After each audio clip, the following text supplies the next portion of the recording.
Yo, what's up, boys and girls? I'm SwoleTrain, and I'm back at it again with the video. This time it's a little different.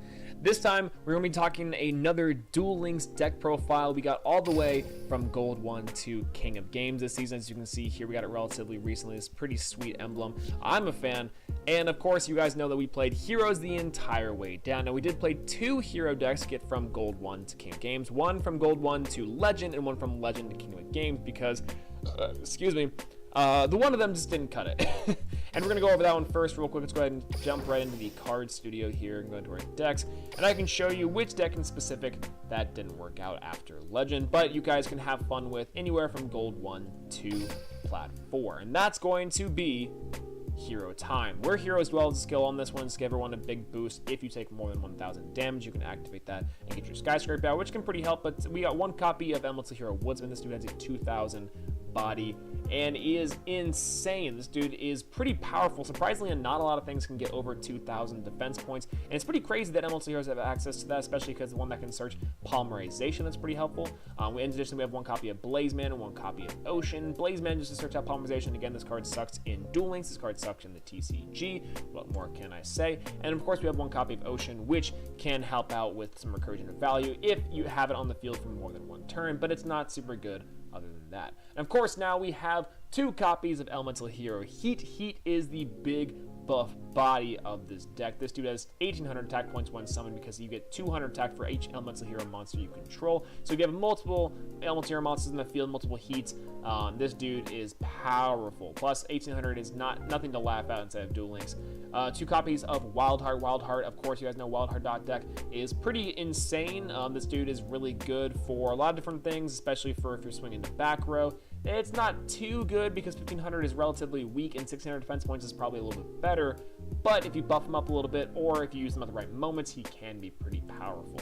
Next, two copies of Cosmic Cyclone for spot removal. Three copies of Mass Chains for some shenanigans. Now, you can't search this relatively easily because unlike the Destiny Heroes / Mass Heroes, Mass Chains inside this deck is mainly just to go into some more power plays and maybe facilitate some OTKs if you can get it, but nothing major. Anyways, next we got two copies of Enemy Controller just for some protection and also from some spot removal if you do need it.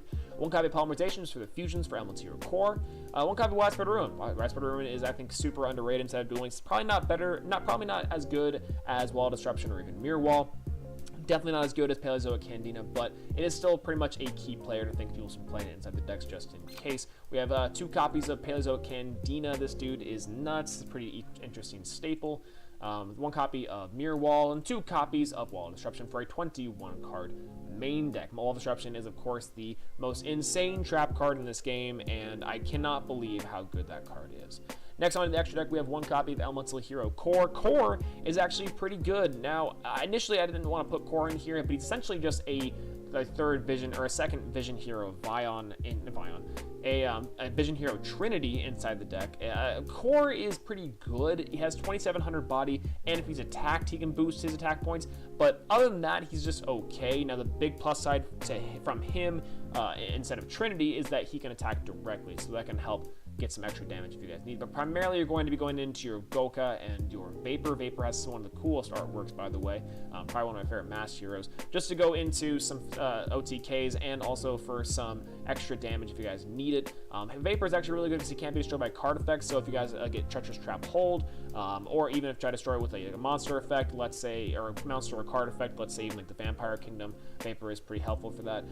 Goka is also really good, but Goka is really powerful, especially because the more monsters you have in the graveyard, the more powerful he is. So essentially, if you have one of these, let's say even you have Heat, attack with him, that's pretty much going to be game. So that's also really fun. And this deck's pretty good for the most part. I think the big problem with this deck is its consistency. Sometimes you'll draw into all spells, sometimes you'll draw into one spell, a couple monsters, and then maybe a couple traps, so you get the balanced hand. But overall, this deck is a fun deck. This deck is pretty good, so it can steal some wins, but nothing super consistent. And essentially, once I got to Legend, I started getting hard body, and that's when we switched over to the real show, the super showcase, and that's going to be Destiny Heroes. Balance, Destiny Heroes. Now, I would have loved to use Jaden for this deck if my Jaden had balance, but unfortunately only my Bandit Keith has balance, and that's just a-okay with me, because Bandit Keith has some of the craziest abilities in this game anyway, so I'm not really heard about it. But anyways, we're on to Destiny Heroes. This thing is a pretty big powerhouse inside the meta right now. Now, I don't know how good it is in particular anymore, just because Kokomiri is running amok, and also this thing hard loses to a lot of decks, surprisingly, a lot of stall decks. I know Geargia especially, some controls for sure. But let's just go ahead and just jump right into it. 3 copies, of Destiny Hero Decider. Destiny Hero Decider is pretty great into the deck, especially because this thing can wall out big bodies like Blue Eyes. It has some recursion and value from the graveyard, especially if you want to use it for mass chains. This card is great. And for burn decks, if you're facing you Bell decks, anything like that, then hit secondary effect to add it to hand is really good. Now, you can only use those effects once per duel, but it's long-lasting effect with that level 6 or higher monsters cannot attack it is really helpful, especially against, again, Blue Eyes. So 3 of those for sure. We have 2 copies of Celestial. Celestial is pretty good for some spot removal on field spells, especially against vampires or even the Umis for the Sea Stealth attack. So a little bit extra spot removal for you, but ultimately you want them in the graveyard so you can get its drawing effect, because that drawing effect is pretty crazy. 3 copies of Drill Dark, because Drill Dark is probably one of the best Destiny heroes inside the deck. This dude does piercing damage, so helps a lot against the vampire cards that are in defense position, doing those extra damage. And it can also special summon out from the hand another Destiny hero. So if you want to summon out your Celestial, if you have it, that's an extra 1600 big body. Or you want to special summon out your Decider, and Decider can recur some value from the graveyard if you're going to use your mass change, or if it's later on in the game, that is really helpful too. Destiny hero Drill Dark is crazy. And that's going to be it for the monster lineup. A relatively small 8-card monster lineup just for the balance plays.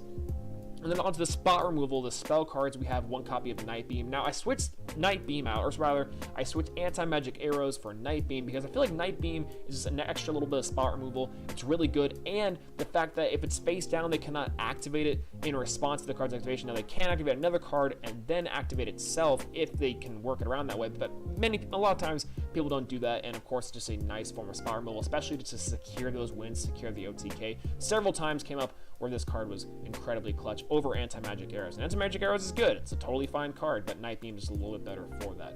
Of course, you can always run a 3rd copy of Cosmic Cyclone. I'm only running 2 and 1 copy of Night Beam. Cosmic Cyclone is incredible. Of course, it's nice little spot removal, banishes cards. It can really help against some Kokomiri matchups, just because you can banish the Diamond Cores from the grave, so then you can destroy their cards. It's okay when that happens. Now, typically you're losing against that deck anyways, but you can have the interaction if you want to. And of course, we have 3 copies of Mass Changes to go into your Anki as needed, relatively standard. 1 copy of Widespread Ruin, like I said, it's pretty underrated. 2 copies of Pelagio Candina, 1 copy of Mirror Wall, and 2 copies of Wall of Disruption. Wall of Disruption is really clutch, especially in this deck, because you do so much damage and you're going for that OTK, that if your opponent mistakenly activates their Candina in graveyard to special summon it while you chained Wall of Disruption, while you activated Wall of Disruption while they chained Candina activated to lessen their attack points more, then that really works out pretty well. I've had so many times where I've activated Wall of Disruption, people in the graveyard activate Candina, special summon it out, and then are just shocked and they just quit because they're like, oh no, I didn't realize that Candina acts as a monster, blah blah, and oh no, now my big monster has less attack points. Oh yeah, exactly. This Wall of Disruption is crazy. It's one of the best cards in the game. Now, the extra deck is actually pretty simple, really simple to explain as well. So, funny enough, Trinity and Dangerous are only in here because of deck filler. Because this is going to be a pretty quick tip for anyone who's playing Duel Links. Essentially, if I go into a match and I see that they have no extra deck, that gives me information about the deck. If I see that they have 3 cards in their extra deck, I know that they're playing heroes. And if I see that they only have 5 cards, well, then that's max level, and I can't tell what they're playing. So this is just a really interesting bluff that you guys can pull off, is essentially just to have 5 cards in your extra deck so your opponent does not know any more information than they need to have. And that's actually a really interesting thing that I see every so often. I kind of know exactly what decks people are playing just based off the fact that they have an extra deck or not, depending on what skill they have, of course. So if I see 3 extra deck cards in balance, I pretty much know for certain that I'm playing against heroes. But if you have a deck that you're playing with an extra deck or without an extra deck, I just recommend putting filler cards in here just to throw your opponent off just a little bit. But anyways, on to the main course. We have 3 copies of Mass Hero Anki or Anki. Anki is really good. This man is probably the best hero inside of this entire game at the moment. If they do not limit / semi-limit mass chains, then they will for sure limit / semi-limit Anki. Now, I don't know how likely that is considering how good / not good the deck is, but Essentially, with this card, if you attack a monster with 1600 attack points or less, you are winning the game right then and there, because this guy can add a mass change from your deck to your hand to facilitate those OTKs. And there are several times too where, you know, you just draw into balance, you have one monster, 2 mass changes sometimes, and another time I've had it to where I drew into the 3rd mass change. You know what happened? I literally didn't touch their monsters at all, and I was able to swing over their monsters, over their back row, into just a game. It was amazing. I just activated 1 mass change, boom, 1 Anki, attacked, 1400, boom, activated another mass change, boom, attacked, 1400. Then I activated a 3rd mass change for Anki for a game. It was nuts. And Anki itself is an incredible monster inside this deck. Of course, super powerful. They added Dark Law into Duel Links.